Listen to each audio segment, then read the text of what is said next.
कैसे हैं सब लोग। पेज नंबर 56 डिस्कस करते हैं। मेरे नोट्स मेरे यूट्यूब चैनल पे गिवन है, वहाँ से डाउनलोड कर सकते हैं और अपने साथ में नोट्स का प्रिंट आउट लेकर के बैठें। पेज नंबर 56 में 2-3 टॉपिक डिस्कस किए गए हैं। Modes of vibration of air column in closed organ pipe. Organ pipe का कॉन्सेप्ट सबसे पहले समझना है। और ऑर्गन पाइप दो तरीके के होते हैं, closed organ pipe, open organ pipe. और इसमें जो क्लोज्ड ऑर्गन पाइप है उसमें वाइब्रेशंस होते हैं। इस वाइब्रेशंस के डिफरेंट मोड्स होते हैं। तो डिफरेंट मोड्स कैसे बनते हैं ये डिस्कस किया गया है। तो इसमें formation of first mode of vibration, formation of second mode of vibration, formation of third mode of vibration and so on, और इनके क्या ये बनते कैसे हैं और इनके क्या मीनिंग होते हैं ये डिस्कस करना है। इसके अलावा कुछ न्यूमेरिकल्स दे रखे हैं इस पे बेस्ड, और इसके बाद के पेजेस में बस फिर न्यूमेरिकल्स ही है। तो ये हमारा सीजन फर्स्ट का क्लास 11 के लिए थियोरिटिकल जो हम यानी कॉन्सेप्ट जो हम समझ रहे हैं उसका ये हमारा लास्ट सेशन है। तो इसमें ये कंप्लीट होता है। इसके बाद में कुछ न्यूमेरिकल्स के कुछ पेजेस हैं, पेज नंबर 61 तक जा रहा है।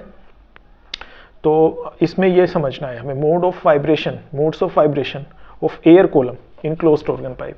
तो ये इसका पहले चलो सबसे पहले मतलब समझे कि ऑर्गन पाइप क्या है और उसमें वाइब्रेशन क्या होते हैं, उसके मोड्स क्या हैं। ऑर्गन पाइप एक सिंपल पाइप है सिलेंड्रिकल शेप का, अंदर से होलो है। और वो पाइप दो तरीके का हो सकता है। एक तरीका ये हो सकता है कि उसके दो एंड्स हैं तो एक एंड क्लोज्ड हो, और दूसरा तरीका ये हो सकता है कि उसके दोनों एंड्स ओपन हो। ऐसा कोई तरीका नहीं हो सकता जिसमें उसके दोनों एंड्स क्लोज्ड हो। अगर दोनों एंड्स क्लोज्ड होंगे तो उसमें वाइब्रेशन हो नहीं पाएंगे। वाइब्रेशन होने के लिए आप क्या करते हैं, उसको एक तरफ से ब्लो करते हैं। तो ब्लो कैसे करेंगे अगर दोनों एंड्स क्लोज्ड होंगे? तो ब्लो आप ऐसे कर सकते हो कि या तो दोनों तरफ से ओपन ही है तो उसमें तो ब्लो कर सकते हो, आप किसी भी एंड के साथ ब्लो कर लो। या दूसरा ये है कि भाई एक तरफ से क्लोज्ड है एक तरफ से ओपन है, तो ओपन वाली साइड से आप ब्लो कर सकते हो। तो उसमें विसिल की साउंड ऐसे बनती है। तो ये इसमें वाइब्रेशन बनने का एक तरीका हुआ। तो हम क्लोज्ड ऑर्गन पाइप को स्टडी करना चाहते हैं, और क्लोज्ड ऑर्गन पाइप में वाइब्रेशन के डिफरेंट मोड्स होते हैं। तो इससे क्या मतलब है कि वाइब्रेशन के मोड्स होते हैं, उसके अंदर जो एयर कॉलम है यानी कि एयर फील्ड है, उस एयर में वाइब्रेशंस होते हैं। और उस एयर में वाइब्रेशंस क्यों होते हैं? क्योंकि उसमें स्टेशनरी वेव्स का फॉर्मेशन होता है। और स्टेशनरी वेव का फॉर्मेशन क्यों होता है? क्योंकि उसमें एक तरफ से एक वेव ट्रेवल करना स्टार्ट करती है और वो फिर दूसरे वाले एंड से बाउंस बैक होती है, रिफ्लेक्ट होती है, और रिफ्लेक्ट होकर के वो दूसरे डायरेक्शन में मूव करती है। और ये जो दो वेव्स हैं इनके बीच में इंटरफियरेंस होता है, और इन दो वेव्स के इंटरफियरेंस से वहाँ स्टेशनरी वेव का फॉर्मेशन होता है।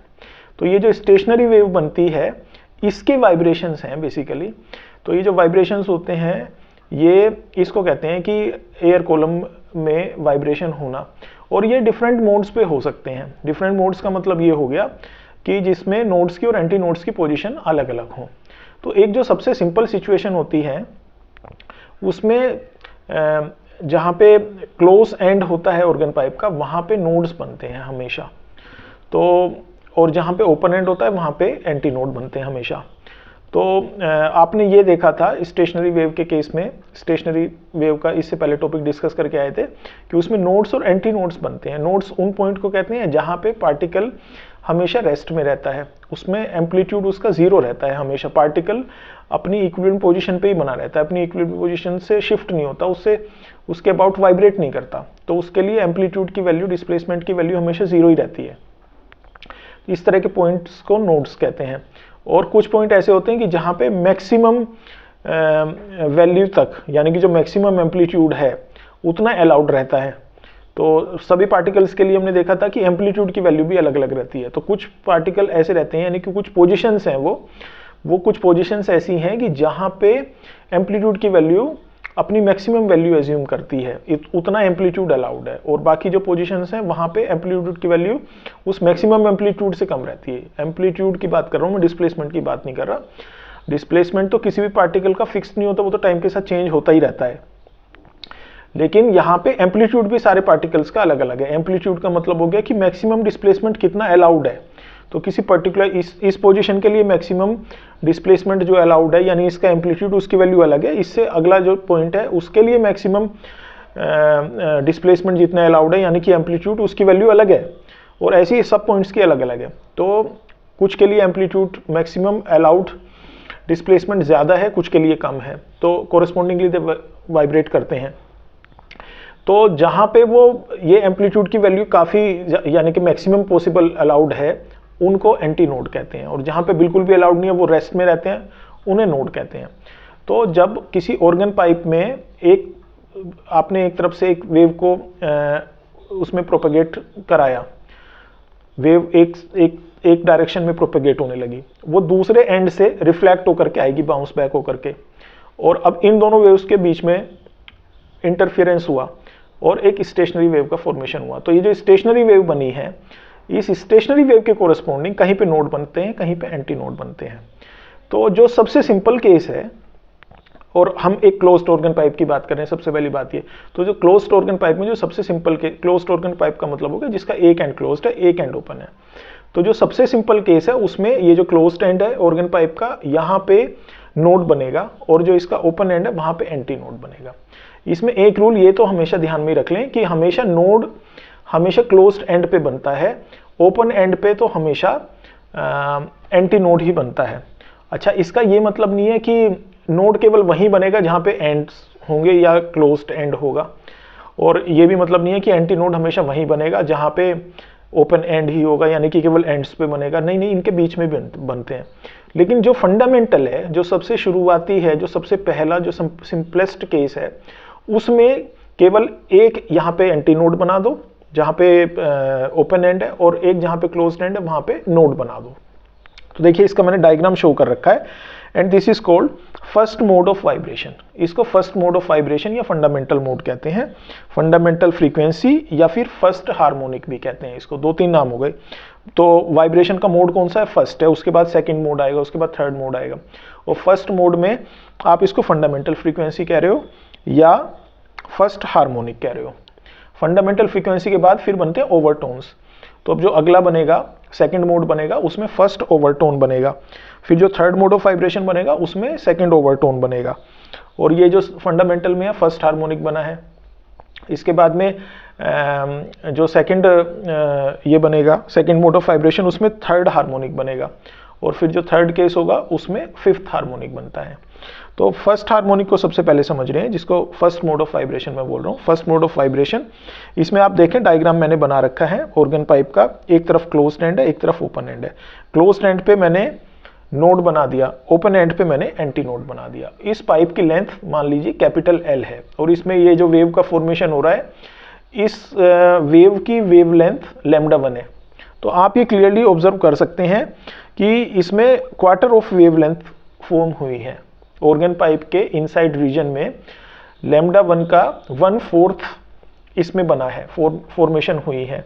तो हम कह सकते हैं कि capital L is equal to λ1/4। तो यहां से हम वेव लेंथ कैलकुलेट कर सकते हैं। तो wave L, capital L is equal to λ1/4 है, तो λ1 कितना होगा? 4 × L होगा, where L is length of the tube. तो ये λ1 क्या है? ये जो इसके अंदर स्टेशनरी वेव बनी है उसकी वेव लेंथ है, और ये बिल्कुल सबसे शुरुआती केस में, जिसको हम फर्स्ट मोड ऑफ वाइब्रेशन कह रहे हैं, फंडामेंटल फ्रीक्वेंसी कह रहे हैं, ये उस केस की वेवलेंथ है। तो केवल इसी वेवलेंथ की वेव फॉर्म होंगी इसमें, ऐसा नहीं है, इसके कुछ और थोड़े कॉम्प्लेक्स केसेस भी हो सकते हैं। तो नेक्स्ट केस जो होगा उसमें इससे छोटी वेवलेंथ की वेव फॉर्म भी हो सकती है, फिर आगे और फर्दर उससे भी छोटी वेवलेंथ की वेव भी फॉर्म हो सकती है। तो ये फंडामेंटल केस है। तो इसमें λ1 की वैल्यू 4 × कैपिटल L, और इस वेवलेंथ के कोरस्पॉन्डिंग आप फ्रीक्वेंसी कैलकुलेट कर सकते हो, विच इज n1। तो n1 इज इक्वल टू, कैसे कैलकुलेट किया? ये वेलोसिटी अपॉन वेवलेंथ से कैलकुलेट किया है, v/4l, where v is velocity of wave, और 4l से आपने डिवाइड कर दिया λ1 की वैल्यू रख के, तो आपको n1 की वैल्यू मिल गई v/4l। तो ये फ्रीक्वेंसी हो गई, फंडामेंटल फ्रीक्वेंसी हो गई, n1 is equal to v/4l। इसी तरीके से सेकेंड मोड ऑफ वाइब्रेशन में भी कैलकुलेट कर सकते हो। तो सेकेंड मोड में आप देखो, क्लोज्ड एंड पे तो नोड ही बनेगा, और ओपन एंड पे एंटी नोड ही बनेगा, लेकिन बीच में भी एंटी नोड भी बना है एक जगह पे और एक जगह नोड भी बना है। तो इसमें 3 लैम्डा 2/4 इसमें जो वेव बनती है, मान लेते हैं उसकी फ्रीक्वेंसी, उसकी वेवलेंथ लैम्डा 2 है। तो आप देख सकते हैं क्लियरली कि कंप्लीट वेव का 3/4 पार्ट आपको ऑर्गन पाइप के इनसाइड रीजन में शो हो रहा है। ये 3/4 पार्ट है। 3/4 पार्ट कैसे? हाफ पार्ट तो इतना हो गया जितना ये एक पैटर्न बना हुआ है, और इससे आगे ये हाफ और एक हाफ का हाफ पार्ट ये हो गया 1/4 पार्ट। तो half plus 1/4 is 3/4 part of complete wavelength. तो हमने लिख दिया इसको capital L is equal to 3 lambda 2/4। यहां से आप लैम्डा 2 की वैल्यू कैलकुलेट कर सकते हो। तो लैम्डा 2 आपको मिल रहा है 4 कैपिटल L/3, और इसके कोरस्पॉन्डिंग फ्रीक्वेंसी कैलकुलेट कर सकते हो। उस फ्रीक्वेंसी को N2 से लिखा है। तो N2 कैलकुलेट कैसे करते हो? V upon lambda. ये कौन सा फॉर्मूला है V अपॉन लैम्डा? ये formula frequency into wavelength is equal to speed वाला फॉर्मूला ही है। तो वहां से फ्रीक्वेंसी निकाल रहे हो तो वो स्पीड अपॉन वेवलेंथ से निकल रही है। तो वेवलेंथ तो ऊपर निकाल लिया आपने, lambda 2 is equal to 4L/3। तो उसको V को लैम्डा 2 से डिवाइड करके उसके कोरस्पॉन्डिंग फ्रीक्वेंसी निकाल ली। तो यहाँ N2 की वैल्यू V अपॉन लैम्डा 2। अब लैम्डा 2 की वैल्यू सब्सटीट्यूट करते हो तो N2 is equal to 3V/4L मिल जाता है, which is equal to 3 times of N1। यानी कि जो फंडामेंटल फ्रीक्वेंसी थी उसका 3 टाइम्स है ये फ्रीक्वेंसी। तो फ्रीक्वेंसी बढ़ती जा रही है, बढ़ती जा रही है, वेवलेंथ कम होती जा रही है, फ्रीक्वेंसी बढ़ती जा रही है। तो सबसे पहला जो बना था वो फर्स्ट हार्मोनिक बना था, ये बना है थर्ड हार्मोनिक। और इसको थर्ड हार्मोनिक इसलिए कह रहा हूँ क्योंकि इसमें फ्रीक्वेंसी फर्स्ट हार्मोनिक की 3 टाइम्स है। अब इससे जो अगला केस बनेगा उसमें जो फ्रीक्वेंसी मिलेगी N3 वो फर्स्ट हार्मोनिक की 5 टाइम्स होगी, इसीलिए उसको फिफ्थ हार्मोनिक भी कहते हैं। तो जैसे अभी पहले 2 केसेस में आपने जैसे N1 कैलकुलेट किया फिर N2 कैलकुलेट किया, इसी तरीके से आप N3 भी कैलकुलेट कर सकते हो, and you will get N3 is equal to 5 times of N1। तो इसमें एक जो सभी तीनों केसेस में और इससे आगे भी कोई केस लेंगे तो एक जो फंडामेंटल प्रिंसिपल फॉलो हो रहा है कि भाई क्लोज्ड एंड पे हमेशा नोड बन रहा है और ओपन एंड पे हमेशा एंटी नोड बन रहा है। लेकिन ऐसा नहीं है कि सिर्फ नोड वहीं पे बनेगा जहाँ क्लोज्ड एंड होगा और एंटी नोड हमेशा ओपन, उसके बीच में भी बन रहे हैं। तो यहाँ पे एक वेवलेंथ तो पूरी कंप्लीट है इसमें, और एक वेवलेंथ के अलावा आधी वेवलेंथ 1/4 वेवलेंथ एक्स्ट्रा है। तो ये 5 λ/4 5/4 पार्ट ऑफ ए वेवलेंथ इतना बन रहा है। तो यहाँ लिख दिया मैंने capital L is equal to 5 lambda 3/4। Lambda 3 इसलिए क्योंकि इसमें जो वेव फॉर्मेशन हो रही है उसकी वेवलेंथ को हमने लैम्डा 3 मान लिया। तो capital L is equal to 5 lambda 3/4 है। यहाँ से लैम्डा 3 कैलकुलेट कर लिया, lambda 3 is equal to 4L/5, और इसके कोरिस्पॉन्डिंग फिर फ्रीक्वेंसी कैलकुलेट कर ली। N3 इज इक्वल टू V/लैम्डा 3 से लैम्डा 3 की वैल्यू सब्सटीट्यूट कर ली। तो N3 की वैल्यू आपको मिली 5V/4L which is 5 times of N1। तो इस तरीके से वाइब्रेशन का फॉर्मेशन होता है, डिफरेंट मोड्स बनते हैं किसी क्लोज्ड ऑर्गन पाइप में, और इसी तरीके से आप ओपन ऑर्गन पाइप के लिए भी समझ सकते हैं और स्ट्रिंग के लिए भी समझ सकते हैं। तो सारे के सारे सिमिलर ही हैं। तो मैंने एक केस डिस्कस कर लिया है, बाकी इसके जैसे ही हैं, आसानी से कर सकते हैं। अब इसके बाद में न्यूमेरिकल प्रॉब्लम्स हैं, इस पेज में भी दे रखे हैं और आगे के 3-4 पेजेस में लगातार न्यूमेरिकल ही हैं। तो बस इसमें इतना ही है। ये पेज भी कंप्लीट हो रहा है और हमारा क्लास 11th का ये पूरा कोर्स कंप्लीट होता है। तो ये सीज़न 1 का कंप्लीट हो रहा है, इसके साथ में कंप्लीशन हो गया। अब आप अपनी प्रैक्टिस कर लेंगे, कोई डाउट्स होंगे तो डाउट्स हम डिस्कस कर लेंगे।